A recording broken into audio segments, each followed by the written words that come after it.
So I think this is our theme song, Right by Your Side by the Eurythmics.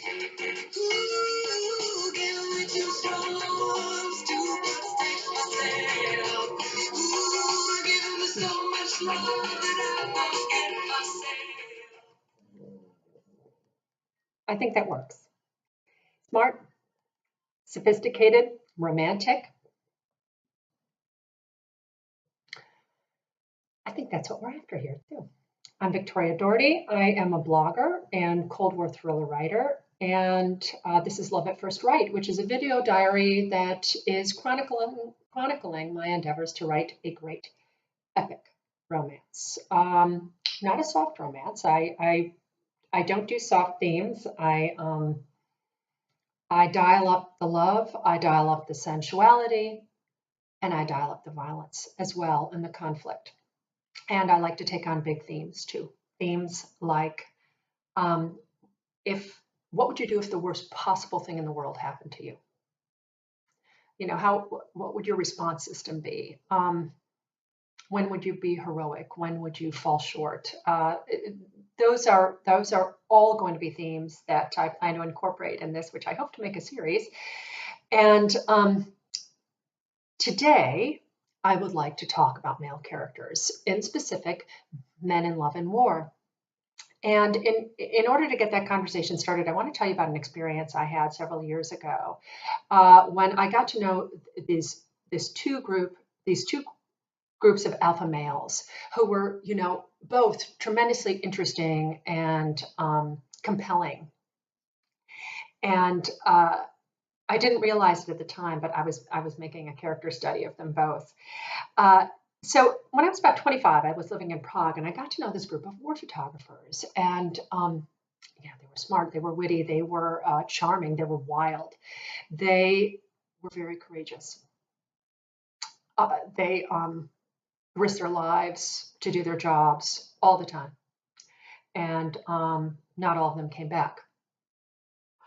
So as I got to know them, I mean, at the time, I'd never written a novel at this point. I hadn't even started one, but I was already sort of thinking like a novelist or starting to, and I was taking notes on their characters.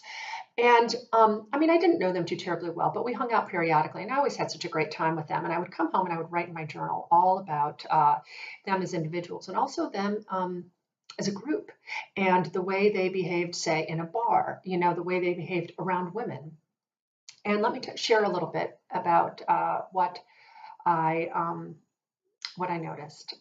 First, they tended to really wear their masculinity. Now, that's not unusual for alpha males. I think alpha males just naturally wear their masculinity because they are, in effect, very masculine. But I think there was a little more to this. I think that they really were, they almost wore their masculinity like a uniform. And those of them who were fit, and not all of them were, it's not a prerequisite to being a war photographer, though I'm sure it helps. But those of them who were fit tended to let you know it, either by their dress. Say, if they were wearing a t-shirt, the t-shirt might be a little smaller than it need be. But it would all be very artfully done, like under the guise of it being an old t-shirt that they just happened to throw on, one that just happened to emphasize all their musculature. And they would somehow or another let you know that they had a good body. Another sort of interesting note about these guys was that only one of them was married. And he was married to a very lovely and talented woman, and they had two small children who were about toddler age. And the other guys, the other war photographers, taunted and teased him mercilessly about this, especially his closest friend. He was really just all over him about it, taunting him about the fact that he couldn't go out and globetrot anymore and put himself in really dangerous situations in order to take pictures, when he could take pictures at home, and he had a thriving business as a photographer. He was an award-winning photographer, and he didn't need war photography in order to make his living. They also taunted him because he couldn't go out and get drunk and do drugs and have sex with women. because these guys were wild and they were partiers. And so, it was hard on this married guy because he missed the adrenaline rush very much. And, he was constantly having his face rubbed in it too. And I remember having a conversation with this man, the married one, about a friend of his who was also a war photographer and who had been shot by a firing squad somewhere in the Middle East. I can't remember which country. I was young. I was just blown away by that story. I never knew anyone outside of my own family who knew someone who was in my age cohort who had been executed. And this was very shocking to me. And I said, "Why?" And he looked at me and he just sort of smirked and said in this very glib voice, this sort of John Belushi kind of voice, they didn't like him. Now, all of these guys were very glib. That was sort of a group personality trait. And I knew that it meant a great deal to him that his friend had died in such a horrible, violent way, and that he was not unaffected by it. But he did not feel comfortable sharing that with me, and I don't think he felt comfortable sharing it at all publicly. He just sort of shrugged it off in public. Perhaps he talked to the other war photographers about it, but I would have no way of knowing that. Now, fast forward about a year later, I was no longer living in Prague. I had met my husband, and one of his best friends, who he's known since he was a kid, is a Marine Corps general. Well, he was not general yet at this time.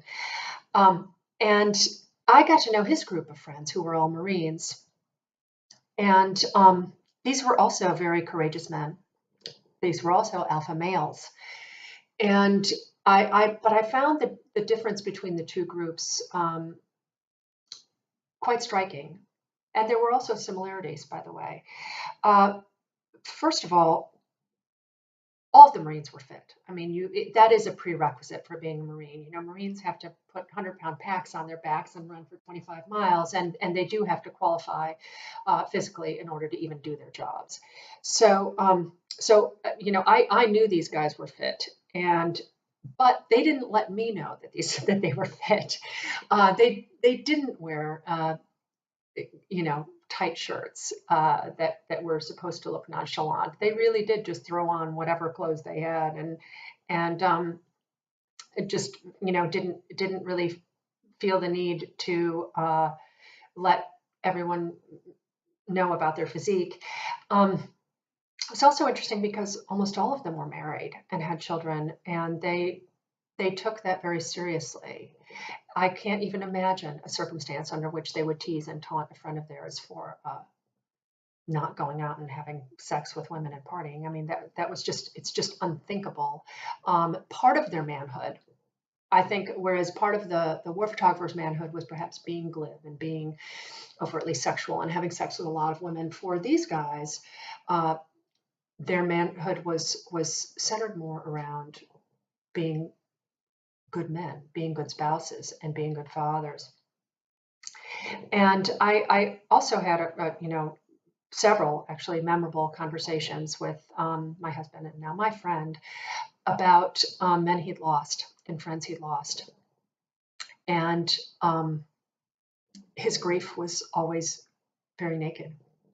I mean, I don't think I ever witnessed him crying, but I think that if tears came to his eyes, he would have let them flow. And I don't think he would have been embarrassed or in any way uncomfortable to do that. In fact, I remember one Memorial Day, he was telling my husband about two young men who'd been under his command who had been killed.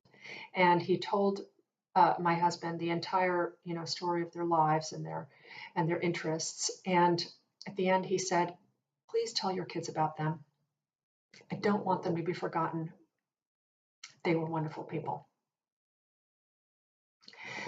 I found that very moving. And I found that group of Marines very compelling. And it was an incredibly good lesson for me in what makes for a compelling romantic lead, as well as a compelling human being. One of I think the key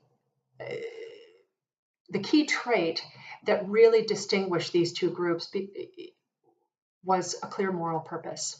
And the Marines, without question, had a clear moral purpose. They knew exactly why they were doing what they were doing, and definitely felt that it took precedence over their own, personal concerns. They knew exactly what they were asking their wives to do, and the risks they were taking, and the fact that they might leave their children fatherless and their wives without a spouse to help them raise those children. And they took that very, very seriously. They took their responsibilities very, very seriously. And I remember looking back as I was watching this group of Marines one day, and I was remembering the war photographers, and I thought, both are extremely, both were really attractive young men, both groups, and, very, very compelling, and men you would notice, men, women would notice in a bar.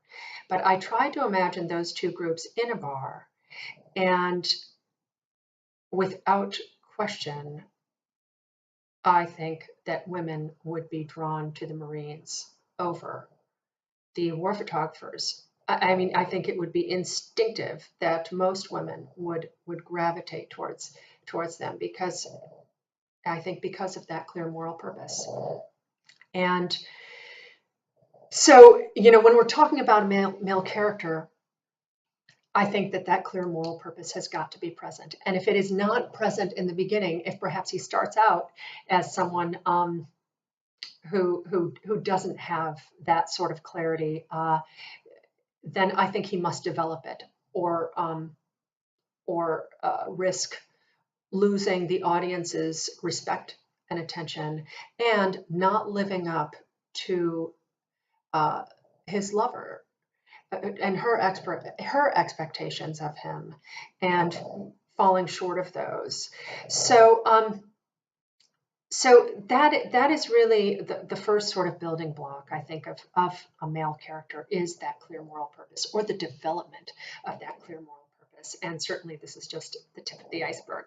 So thank you for joining me, and we will certainly be continuing on the topic of men and other characters as well, and character building next time. Thanks.